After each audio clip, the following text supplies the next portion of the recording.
Salut à tous, aujourd'hui on verra comment arrêter d'être le nice guy que tout le monde méprise pour devenir le boss que tout le monde respecte.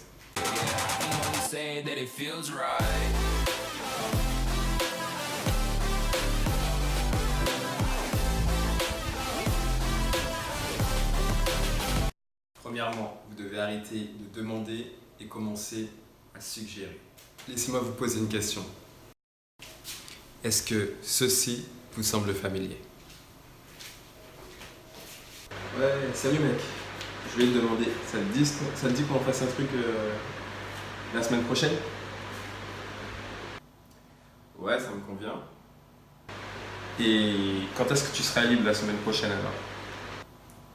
Jeudi et samedi.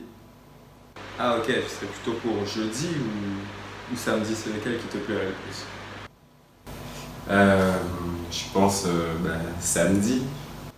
Ok, d'accord. Et ça te dirait qu'on boive un verre ou qu'on aille regarder un film au cinéma? Ouais, ça me convient, mais j'ai aucune préférence entre les deux, donc pour une fois, c'est toi qui vas choisir.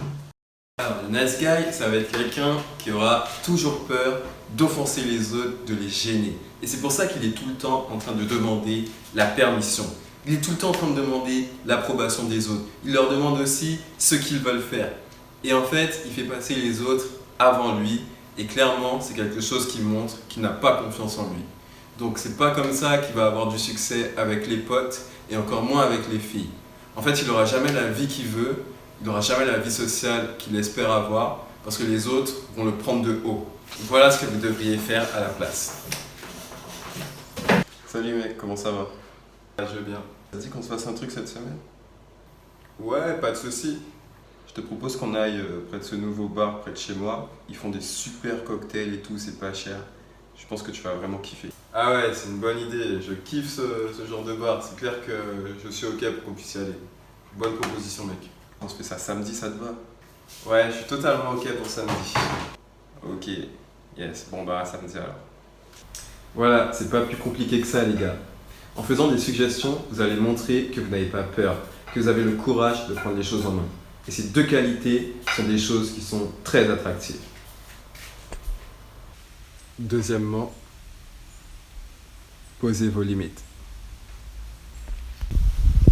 Donc, la semaine dernière, j'ai un pote qui m'a appelé à propos d'un truc étrange qui lui est arrivé lors de son premier rendez-vous amoureux avec une fille. Donc il a décidé de l'appeler la veille pour confirmer si c'était toujours ok. Elle lui a répondu: ouais, y a pas de souci. Par contre, j'ai une pote aussi qui a un premier rendez-vous avec un garçon demain. Et donc, est-ce que ça te dérange pas si je l'emmène, qu'elle vient avec son gars? Comme ça, on se fera un double date. Et c'est là qu'il a décidé de m'appeler. Quoi? Un double date? Ah non, ça va être super étrange, gars. En plus, elle aura un avantage sur toi, elle va être là avec sa copine. Et toi, tu vas être là avec un mec que tu connais même pas. Donc sincèrement, c'est pas comme ça que tu vas réussir ton coup avec elle. Bref, au final, il y est quand même allé et c'était un moment extrêmement gênant. Il n'a plus jamais revu la fille. Et tout ça pourquoi? Parce qu'il n'a pas été capable de poser ses putains de limites. Donc voilà, il y a été, ça s'est mal passé. Et en fait, il aurait dû dire à la fille dès le début, écoute, soit on y va tous les deux, soit on n'y va pas. Moi, c'est toi que j'ai besoin de rencontrer, c'est toi que j'ai besoin d'apprendre à connaître. C'est pas quelqu'un d'autre. Donc, on y va que nous deux ou on n'y va pas. Et vous aussi, vous avez besoin de faire ça. Dès que quelqu'un essaye de changer vos plans à la dernière minute ou vous dit des choses qui ne vous conviennent pas, eh bien, il faut lui faire savoir directement. Troisièmement, confrontez-vous au problème tout de suite. Imaginez la situation. Vous êtes chez vous avec un colocataire. Et celui-ci n'arrête pas de manger dans votre nourriture sans vous demander l'autorisation. C'est quelque chose qui peut rapidement énerver. Il y a plusieurs moyens de gérer ce genre de situation. Voyons d'abord comment le nice guy va régler ça. Ah, j'ai bien faim, j'aurais bien pris un peu de chocolat. Putain, c'est une blague, il a pris mon chocolat. Ah vas-y, j'ai la dalle, j'espère qu'il a pas encore pris mon chocolat. Putain, c'est une blague, il y en a plus. Ah non, putain, quand ça me casse les couilles. Ouais mec, c'est quoi ce délire? Putain, à chaque fois que tu prends mon chocolat, tu fais chier là. C'est quoi ton problème? Sérieux, tu commences à m'emmerder. Donc ici, on voit que le nice guy est littéralement furieux la première fois quand son colocataire a mangé son chocolat, mais il ne le confronte pas. Pourquoi?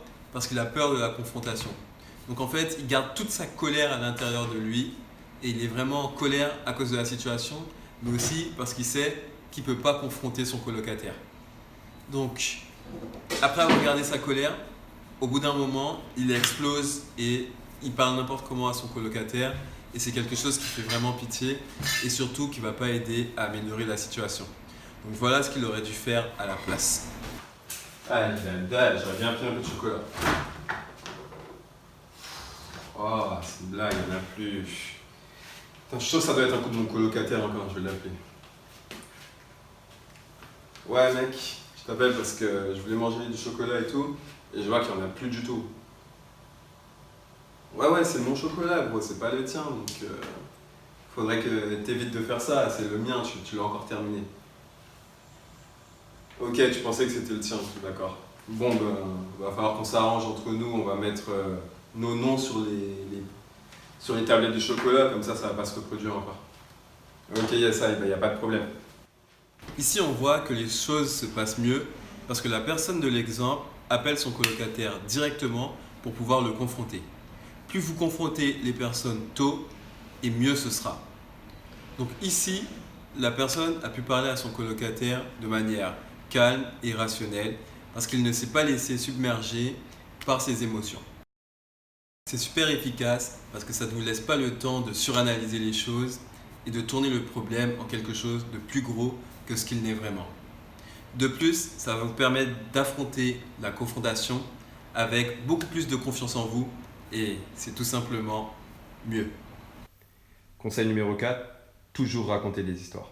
Il faut savoir que le nice guy a peur d'être le centre d'attention. C'est pour ça qu'il fait tout ce qu'il peut pour pouvoir rejeter cette attention sur les autres. Et c'est quelque chose qui lui donne un air faible comparé à ceux qui n'ont pas de soucis avec le fait d'être sous les projecteurs. On ne vous dit pas de faire la star, mais il faut pouvoir être à l'aise lorsque les autres vous regardent.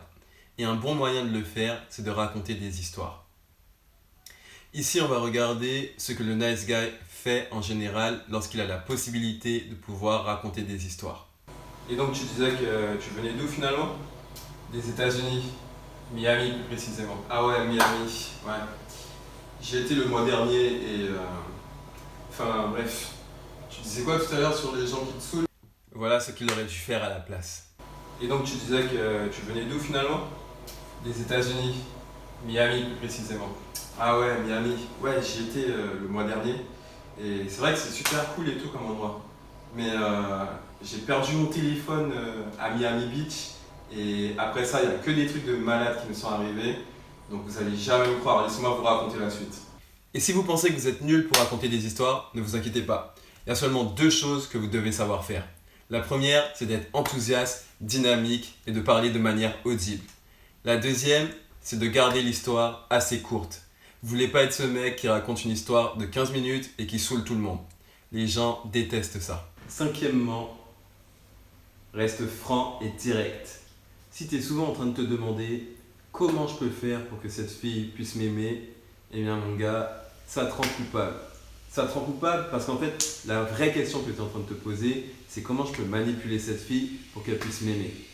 Donc les nice guys, ce sont des gens qui ont très peur d'être embarrassés, d'être humiliés ou d'être rejetés.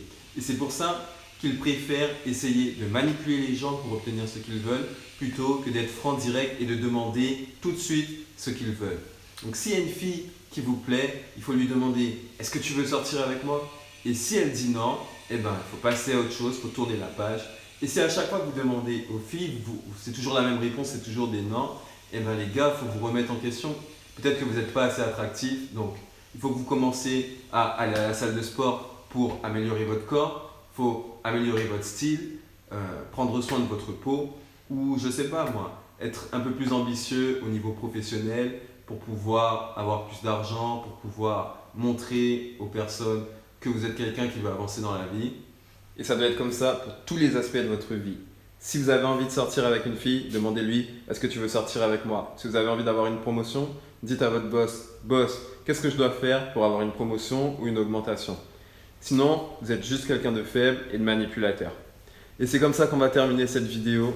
Donc, si vous avez réussi à aller jusqu'au bout, mettez un petit pouce bleu et abonnez-vous, ça fera toujours plaisir. Passez une bonne soirée, passez une bonne journée. Bye.